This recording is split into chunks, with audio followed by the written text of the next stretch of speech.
Hello and welcome back to the channel. I'm EVM, and yes, this is a very sunny North Yorkshire.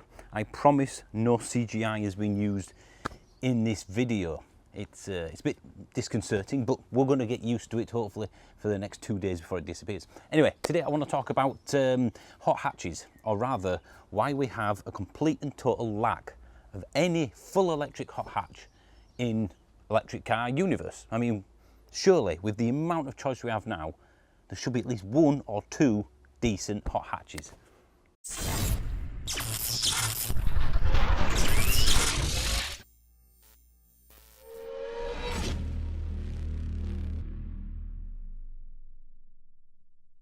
Now, no doubt some people will think we've already got at least a couple of hot hatches. The Mini Electric, the i3S for example.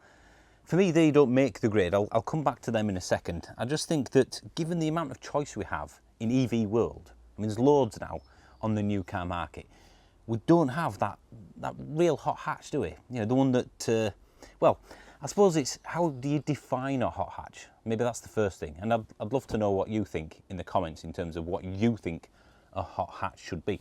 For me, it should be relatively attainable. You know, like a Golf, it's at the top of the Golf range, for example. It's not just, you know, miles away in terms of cost. It needs to be reasonably affordable compared to the car it's based on. It should be quicker than the car it's based on. A Golf GTI is quicker than the standard Golf, for example. And it needs to be practical. It could be, if you want it to be a daily driver. You know, it's basically a normal car, but quick and overall fun. It needs to be fun and put a smile on your face. So that's what I think of a hot hatch. What would you define as one? Because there are blurred lines, let's face it. I mean, a Golf GTI is a hot hatch. I mean, it started it off in the Mark 1, but a Golf R, I mean, that can do 0 to 60 in what is it, 4 seconds-ish? That's near supercar territory. So they are getting, like I said, a little blurred lines going on here, but ultimately, a hot hatch is something which in the UK we buy a ton of, and I still don't know why we haven't got one in full electric world. This is a Renault Zoe concept that they did a few years ago. I remember seeing it at the Goodwood Festival of Speed and speaking to the engineers that helped design it. And they were hoping that Renault would bring it to the lineup. Not that ridiculously kind of rally version, but one that looks like this. I mean, it looks fantastic. All they have to do is put a bigger motor in it. Keep the same battery. I'm not bothered for losing a little bit of range for the sake of that. And I think that would have sold tons, bucket loads. On the used market right now, it would probably be very much in demand. But they never did it, and I can never understand why. Surely all you have to do is put a bigger motor in it, maybe a little bit of wiring changes, and that's it. We're not talking about a massive overhaul here, like a Yaris GR or anything like that, where it's basically a different car underneath. Just modify what you've got and turn it into one. Body kits, handling, you know, give Renault Sport the chassis and get them to tune it so it handles just so. So for me, the potential there, the model to bring out isn't one that requires a ton of development. It could just happen. They could just tweak software on some of them, quite frankly. But first, let's talk about what's on the market now and why ultimately I don't think we've got one yet. Well, let's start with the Bmw i3, or rather the i3S, because that's clearly the sports version. Again, for me, the hot hatch needs to be a lot quicker, or you know, a fair bit quicker than the model it's based on, relatively affordable, good handling, all that sort of stuff. The i3, I think, in terms of looks, the i3S, should I say, I think that's got it spot on. I really like the look of the i3S. I think it's got a nice stance. I mean, compared to the i3, it's got wider tyres, a wider track, and it's lower. And it's got a bit, you know, it's got a little bit of a presence to it. I think that is a hot hatch in terms of looks. The handling, a lot better than the i3, which is, well, it's like it's on stilts with its skinny eco tyres, and well, it's very skittish. We took it around the North Coast 500 and I wasn't that impressed, if I'm honest, but it wasn't designed to do that, was it? It was a eco tyres electric vehicle, so it filled the purpose it was designed for, and that's fine. The i3S, however, I think is almost there. It's not quite there on the handling front. It could be, it's not quite as fun as I wanted it to be, but you know, it could probably pass, but it's very close.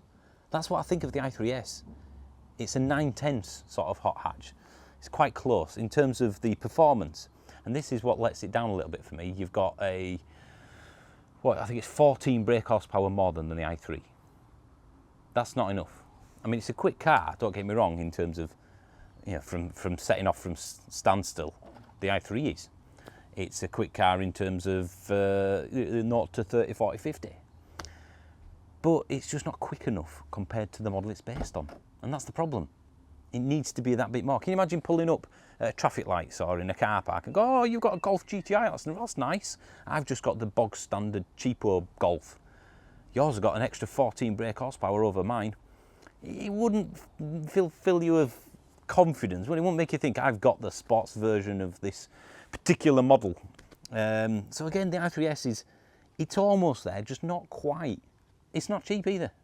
I mean, I think it starts at 38 grand before you start speccing it, which I know in the electric car world isn't, you know, extraordinary or anything, but I just think again, it's 9/10 of that hot hatch definition that I think it should be. So that's why I don't think the i3S is quite there yet. It's close, but not there. Nearly. Then of course there's its stablemate, the Mini Electric. Now, in terms of handling, it's close to the Mini Cooper S. I mean, I own a Mini Cooper S, has done for 4.5 years, so I'm very familiar with the car. And it's close, you know, it's very good. That's why I like it so much, the electric Mini, because they've sacrificed range for the sake of keeping it like a Mini. If they'd have given it a lot more range and a lot more batteries, a lot more weight, it wouldn't have been the same car. So I like that they've done that. They've chosen to keep it, they've picked an ethos and stuck to it, which is great. So the handling, I think, yeah, you could say the electric is a hot hatch handling, nearabouts. The performance, again, almost there. It's quick off the line, which is the party piece of electric vehicles. But you need a bit more than that. It's enough. I think they can just about get away with it. But my problem with the Mini, the electric one, sorry, is that it just looks like a normal Mini. I mean, this is a picture of the Mini Electric, a spec'd up one. It looks like the Mini One, especially from the back. It doesn't have any presence, it doesn't have any differentiation, if that's a word, from the standard model. It just looks like a Mini One. It could literally be any model if you didn't know the little kind of electric design cues they've put in there. I mean, there are rumours, or strong rumours, and I think Mini have even announced that they are going to bring out a John Cooper Works version of the electric Mini. That maybe will be the one that we're after. But for now, the one that's there, it doesn't look like a hot hatch in any way, shape or form for me.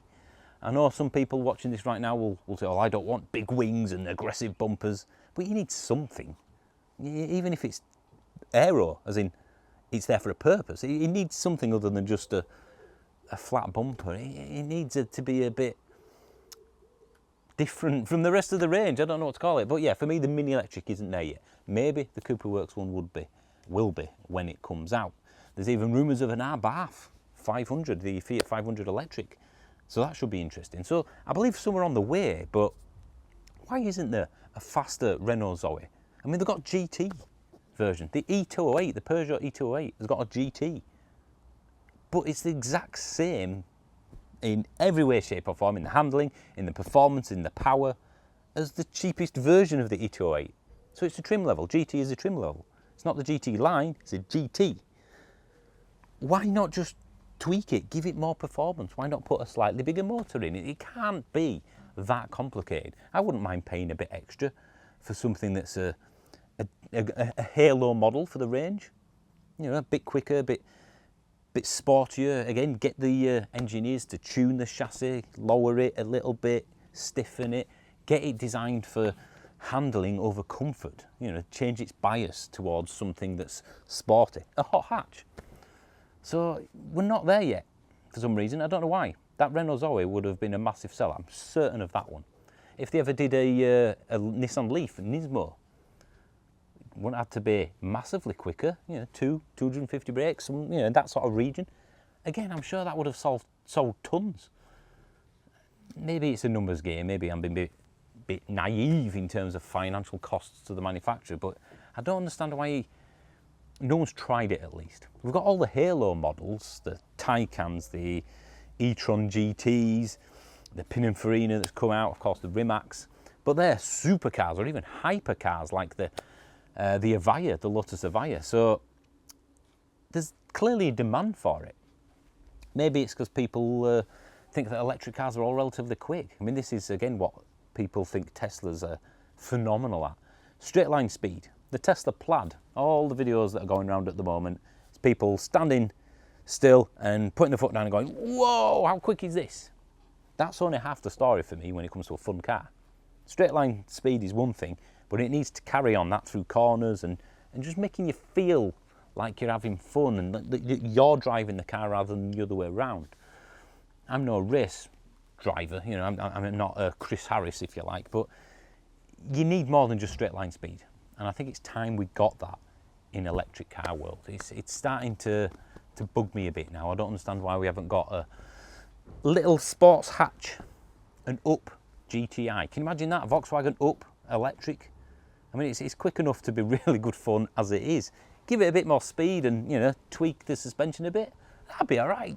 Belter of a car. I'd buy that now if I could afford it, but you get my point. As a second car, that's just going to be a barrel of fun.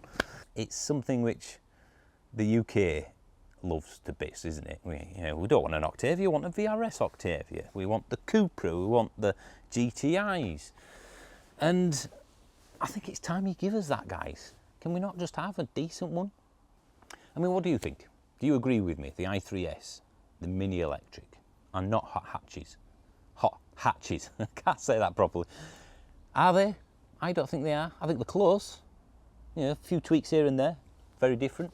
Change the body kit on the mini electric, probably would be a hot hatch for me.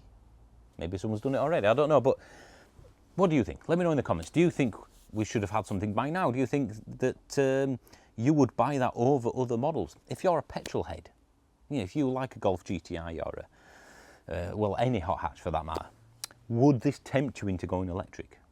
You're not going to have the big exhausts, granted, which you kind of get. So I'm not sure what's going to happen with the car modders, really. You know, when you see all these 1 litre Corsas driving around with the scaffolding pipe going out the back. What's going to be the cheap mod of choice for electric sports wannabes? It's a tough one. I don't know what the answer is, but ultimately, I think we're ready for a decent, proper sporty version. Whoever brings out the first one, I think is going to be the big seller. And I don't mean the 50, 60,000 pounds GTs. I'm on about, you know, one that's attainable for the majority. That's a bit extra compared to the normal version it's based on. Right, that's it for this week. I was planning on releasing the Audi e-tron GT video this Friday when this goes up. But I'm afraid due to isolating, I'm stuck at home. The Q4 e-tron electric, can't do that either. Hopefully it will happen in the future, but you get my point. It's just starting to have an effect now on the videos we can output. I'm stuck here. So yeah, let me know, please do, in the comments below. What do you think of hot hatches? Do we have one at the moment? And what would be the car that you would get in electric world? So out of all the full electric cars that are out now, you know, whether it's the Peugeots or the Citroens, Renault, take your pick. If they did a hot hatch version of that, which one would you go straight to? I think the Honda E. Little bit of a body kit, quicker performance, that'd be cracking. Thanks for watching. I'm isolating right here. See you soon.